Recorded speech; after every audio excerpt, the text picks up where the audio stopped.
Hello guys. Today I would like to talk about effective studying and how is that possible.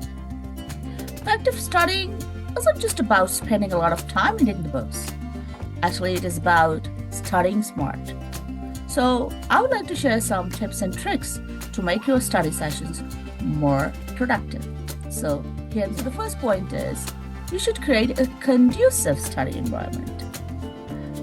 Meaning like dedicate a proper study space, sort of a quite well-lit space, avoiding all sort of distractions, especially like your social media, TV, or family members.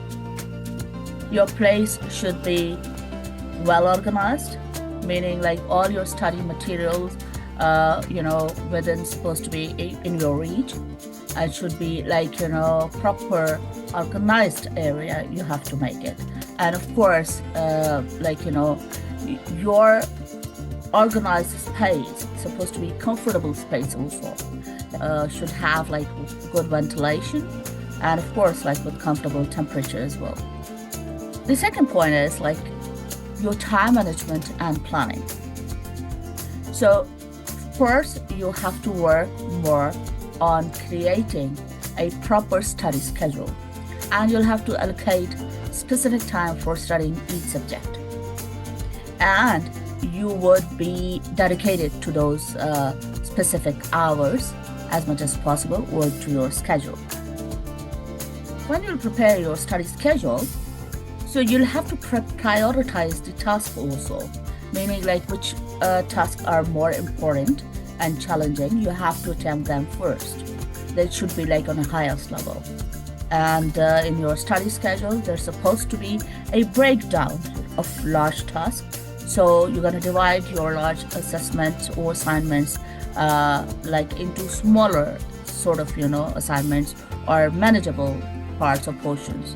So it is not like you are going to do it in a full, but you are going to divide your assignments in portions, so that once you achieve one portion, then of course after taking break you can go ahead for the second portion. So divide your time and manage your time like that. And you should have a planner or calendar, so meaning you are keeping track of your your deadlines or maybe your exams or your assignments. So it should be proper, up to date, and you have to keep a check of your calendar also. So the third point is very important, that is active learning techniques. So what sort of techniques you can use? Let's suppose the active recall. So you'll have to recall a lot more information through memory, through testing yourself frequently. Maybe you are gonna do just not like passively, meaning like just gonna go for theory and instantly you're just thinking that you have to finish it full, but you have to try yourself out through practice questions using the flashcards, and you're gonna test yourself based on different topics.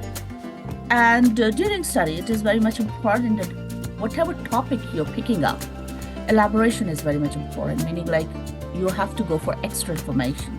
It is not something that you're cramming, and if you're not understanding anything, you have to go in more detail to find out exactly what does that mean by, and if it would happen like for you to create more examples, to think about more like about that topic, and it will be very much productive if you're going to draw the diagrams of and you are going to divide them like hourly or maybe day-wise. And the best policy is teaching other people. If you're thinking that you want to be master in something, so start teaching other people as well about the proper topic, and you can discuss that with others as well, so that would also enhance your knowledge.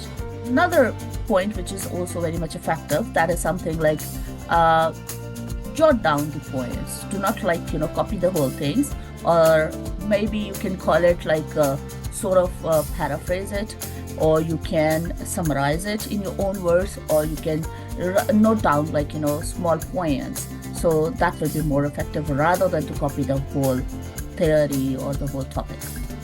You can also try some different sort of methods. Maybe you can use a sort of mind mapping sort of style, or maybe like a linear notes, or you can go on for other cornell notes. So it's up to you that if you're gonna try and experiment different sort of methods, so maybe some methods would be more effective than the other methods. So then we should try them as well. Visual aids, as I mentioned that before, it's very much important. Like if you're incorporating the diagrams or the charts or the graph, that will be very much helpful to visualize and understanding the complex concepts. So keep in mind that that is also important. So another important point that you'll have to take short breaks during study because your health is also important. So you don't have to burn out and exhausted by taking regular breaks, maybe 5 minutes or 5 to 10 minutes every hour to avoid like a sort of burnout, and you can maintain after that proper focus. 7 to 9 hours sleep is important per night, because if you sleep well, so then you can focus and study more effectively next day. So for your memory consolidation, for your learning purpose, your sleep is important. So 7 to 9 hours of sleep per night is way more essential.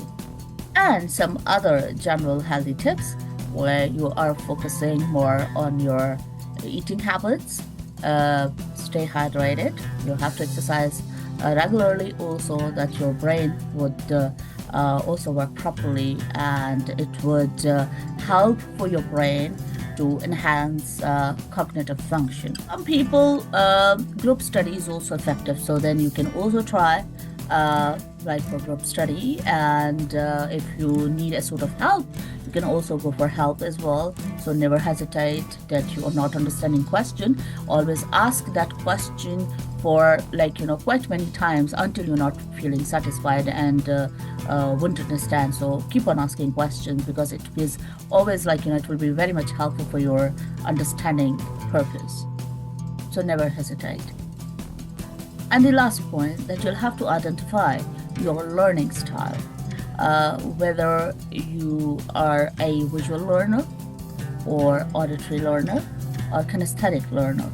So visual meaning that would be helpful for you for if you're using a lot more diagrams, charts, and visual aids.